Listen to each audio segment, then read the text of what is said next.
Hello everyone, welcome to Beyond Teachings. I am Shreya Srivastava, your biology teacher. So इसके पहले वाले session में हम कौन सा चैप्टर कर रहे थे? Reaching the age of adolescence हम पढ़ रहे थे। हमने इसके पहले वाले सेशन में ये चैप्टर स्टार्ट किया था जो कि है क्लास 8 का चैप्टर। ऑलराइट, सो इसके पहले वाले सेशन में मैंने आपको चैप्टर का ओवरव्यू दिया था एंड मैंने आपको बताया था कि एडोलेसेंस और प्यूबर्टी की मीनिंग क्या है, हम कैसे इसे समझ सकते हैं। ऑलराइट, सो इस वाले सेशन में हम लोग बात करने वाले हैं कुछ चेंजेस के बारे में जो कि प्यूबर्टी के टाइम पे होती हैं। ऑलराइट, जब मैंने आपको रिप्रोडक्शन चैप्टर पढ़ाया था, that is reproduction in animals, जब मैंने आपको पढ़ाया था तो मैंने आपको ये बताया था कि कुछ चेंजेस जो है वो एक सर्टेन एज के बाद आ जाती हैं ह्यूमंस में। ऑलराइट, एंड किसी भी ऑर्गेनिज्म में आती हैं। हम लोग प्रिसाइजली ह्यूमंस की बात कर रहे हैं इस चैप्टर में। ऑलराइट, सो आज हम उन्हीं कुछ चेंजेस के बारे में बात करने वाले हैं।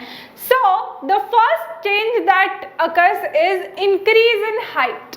आपने कभी अपने क्लास के लड़कों को देखा होगा या खुद को भी देखा होगा कि सडनली जो है हाइट है वो इंक्रीज कर जाती है 12 to 13 के एज के बाद। ऑलराइट, तो ये टाइम होता है किसका? प्यूबर्टी का। ये एज होती है किसकी? ग्रोइंग एज होती है, इसीलिए हाइट इंक्रीज होती है। हाइट क्यों इंक्रीज होती है? Due to elongation of bones. Bones क्या है? ये जो लिम्स के बोन्स है, ये जो आर्म के बोन्स है, ये सारे इलोंगेट हो जाते हैं जिससे कि आपकी हाइट इंक्रीज होती है। ऑलराइट, नेक्स्ट हम देखते हैं क्या है? Change in body shape.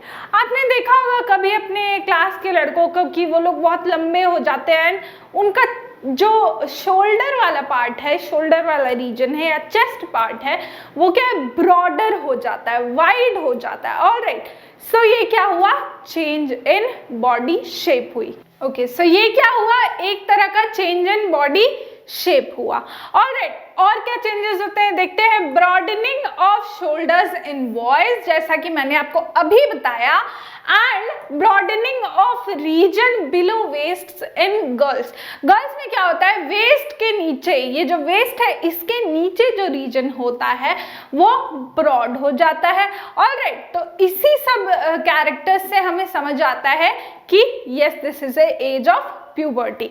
Alright, तो सबका अलग अलग अपना एज हो सकता है। प्यूबर्टी का बहुत ज़्यादा अलग होता नहीं है, डिफरेंस नहीं होती है ज़्यादा, बट हाँ 6 महीने या 1 साल की डिफरेंस हो सकती है। ऑलराइट, नेक्स्ट हम देखते हैं क्या है? Voice change. आपने कभी ध्यान दिया होगा कि लड़कों की जो वॉइस है वो अचानक से क्या करने लगती है? एक एज के बाद क्रैक होने लगती है या फिर ज़्यादा डीप होने लगती है। ऑलराइट, तो इन सब का रीजन क्या है? जो वॉइस बॉक्स है आपका, जो वॉइस बॉक्स प्रेजेंट होता है वो क्या होता है? डेवलप करता है। Alright, so due to the growth of voice box in boys it can be seen as protruding part of the throat, Adam's Apple.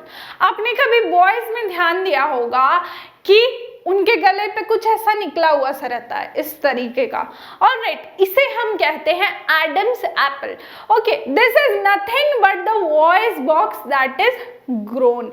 Okay, तो पहले क्या था कि जब छोटे थे तो वॉइस बॉक्स क्या था? छोटा था, कम था उसका साइज। ऑलराइट, बट जैसे जैसे वॉइस बॉक्स की ग्रोथ होती है वो बड़ा होता जाता है, बॉयज में स्पेशली वो प्रोट्रूडिंग पार्ट की तरह से दिखने लगता है बॉडी के बाहर से। ऑलराइट, तो इस पार्ट को हम क्या कहते हैं? एडम्स एप्पल कहते हैं। ऑलराइट, आपने कभी ध्यान दिया होगा, अपने पापा को भी आपने देखा होगा या अगर किसी और बॉयज का ध्यान दिया होगा तो प्रेजेंट होती है। ओके, नेक्स्ट स्लाइड में हम देखते हैं क्या है। Moving on to the next slide. Next is increase in the activity of sweat and sebaceous glands. अब क्या होती है? जो स्वेट ग्लैंड्स प्रेजेंट होते हैं उनकी एक्टिविटी जो है वो बहुत इंक्रीज हो जाती है प्यूबर्टी के टाइम पे। ऑलराइट, जो स्वेट रिलीज वो करते हैं, जो स्वेट वो रिलीज करते हैं वो क्या हो जाता है? प्यूबर्टी के टाइम पे इंक्रीज हो जाती है बहुत। और इस स्वेट रिलीज से क्या होता है, पिंपल्स होते हैं, एक्नेज हो जाते हैं। कई लोग जो प्यूबर्टी में होते हैं उनको क्या हो जाता है, एक्ने हो जाती है या पिंपल्स हो जाते हैं। ऑलराइट, तो this is because the increased activity of sweat glands. All right, increased activity of oil glands we can say. Sweat glands क्या है, oil glands हैं जिनकी एक्टिविटी अगर इंक्रीज हो जाए तो क्या होगा कि पिंपल्स हमें आने लगेंगे। इसीलिए प्यूबर्टी के टाइम पे बोला जाता है कि 4 litres and 5 litres of water हमें ईच डे पीना चाहिए। ये क्या है, हमारी बॉडी के लिए बहुत ही अच्छा होता है, स्पेशली गर्मियों के सीजन्स में जबकि बॉडी में पानी कम रहता है। ऑलराइट, नेक्स्ट हम देखते हैं क्या है, डेवलपमेंट ऑफ सेक्स ऑर्गन्स। जब मैं आपको रिप्रोडक्शन इन एनिमल्स पढ़ा रही थी तो मैंने आपको सेक्स ऑर्गन्स के बारे में बताया था कि ह्यूमंस में मेल रिप्रोडक्टिव सिस्टम है, देन फीमेल रिप्रोडक्टिव सिस्टम है, उनके क्या क्या स्ट्रक्चर्स हैं, क्या क्या सेक्स ऑर्गन्स होते हैं, ये सब मैंने आपको बता दिया है। ऑलराइट, तो ये जो सेक्स ऑर्गन्स है इनका क्या होती है, डेवलपमेंट स्टार्ट हो जाती है। ऑलराइट, ये सेक्स ऑर्गन्स तो प्रेजेंट रहते हैं बचपन से, बट जो उनकी डेवलपमेंट होती है वो कब होती है, प्यूबर्टी के टाइम पे स्टार्ट हो जाती है। जैसे कि in girls the ovaries enlarge and start to produce eggs. Alright, ऐसे ही बॉयज में क्या होता है, the size of testis and penis enlarge, then the testes start the formation of sperms. Alright, समझ में आ रही है बात। तो ये सारी चीजें कब होती है, प्यूबर्टी के टाइम पे। enlargement of the penis and testes in boys and ovaries in girls. ovaries जो है उनकी साइज इंक्रीज हो जाती है गर्ल्स में, एंड जो एग्स उसमें पहले से प्रेजेंट हैं जो कि इमेच्योर हैं वो मैच्योर होना स्टार्ट हो जाते हैं। ऑलराइट, नेक्स्ट हम देखते हैं क्या है, attaining mental, intellectual and emotional maturity. अब क्या है, इससे हम लोग क्या समझ सकते हैं कि जब एक पर्सन अपने प्यूबर्टी के एज में होता है तो उसके थॉट प्रोसेस में, उसके माइंड में बहुत सारे चेंजेस आते हैं। ही और she starts feeling insecure about his और हर बॉडी। ओके, बट ऐसा कोई भी इनसिक्योरिटी फील करने की ज़रूरत होती नहीं है, लेकिन उनका मोस्ट ऑफ द टाइम क्या होता है, थिंकिंग में गुजरता है, एंड उनकी जो मेंटल मैच्योरिटी है वो आ जाती है इस एज तक। ऑलराइट, अब सबका अलग अलग है, एज ये बायोकेमिकल प्रोसेस है तो हम सबकी परफेक्ट एज नहीं बता सकते, बट हाँ ये सारी चीज़ों का बदलाव आता है उनके अंदर।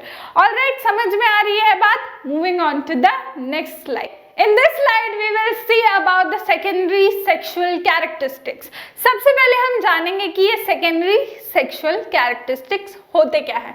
The features that help to distinguish the male from a female are called secondary sexual characters. वो कैरेक्टर्स जो कि एक मेल को एक फीमेल से डिस्टिंग्विश करने में हेल्प करते हैं उन्हें हम क्या कहते हैं, सेकेंडरी सेक्सुअल कैरेक्टर्स।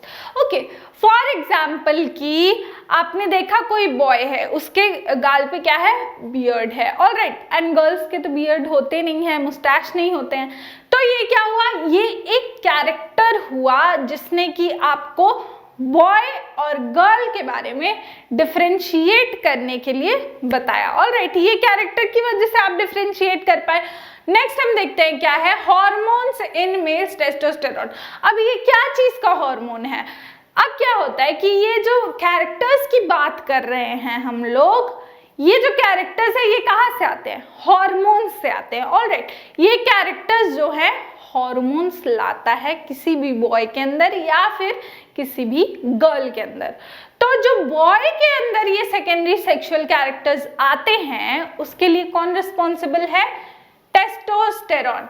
ये हार्मोन जो है ये टेस्टिस जो है वो रिलीज करता है at the age of puberty, ताकि जो सेकेंडरी सेक्सुअल कैरेक्टर्स हैं वो किस में आ पाए, बॉयज में आ पाए, क्योंकि ये बॉयज का हार्मोन है टेस्टोस्टेरोन। ऑलराइट, ऐसा ही एक हार्मोन फीमेल्स में भी काम करता है, यानी कि गर्ल्स में भी काम करता है, जो उनकी सेक्सुअल कैरेक्टर्स के लिए रिस्पॉन्सिबल है।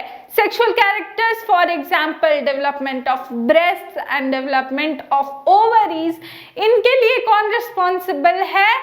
ईस्ट्रोजन। ओके, ईस्ट्रोजन जो हार्मोन है ये कहाँ से रिलीज होता है? ओवरीज से रिलीज होता है। ऑलराइट, इसका काम है कि ओवरीज को प्रिपेयर करना एग रिलीज के लिए एंड यूट्रस को प्रिपेयर करना एम्ब्रियो को रिसीव करने के लिए। ऑलराइट, समझ में आ रही है बात? तो मेल हार्मोन क्या है? टेस्टोस्टेरॉन है, एंड फीमेल में जो काम करता है सेकेंडरी सेक्सुअल कैरेक्टर्स को लाने के लिए, वो हार्मोन क्या है? ईस्ट्रोजन है। ये आपको मेमोराइज कर लेना है पूरी अच्छी तरीके से। नेक्स्ट हम देखते हैं क्या है? The secretion of these hormones are again controlled by another hormone secreted by endocrine gland called pituitary gland. अब ये जो हार्मोन्स रिलीज हो रहे हैं, जो टेस्टोस्टेरॉन रिलीज हो रहा है टेस्टिस से, या फिर जो ईस्ट्रोजन रिलीज हो रहा है ओवरीज से, इनकी सिक्रीशन को एक और हार्मोन क्या है? कंट्रोल करता है, जो कि कहाँ से रिलीज होता है? पिट्यूटरी ग्लैंड से रिलीज होता है। ये पिट्यूटरी ग्लैंड क्या है? एक एंडोक्राइन ग्लैंड है।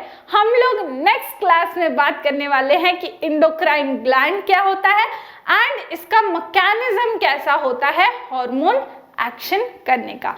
ऑलराइट, समझ में आ रही है बात? तो मिलते हैं नेक्स्ट सेशन में। Until then keep watching, bye bye.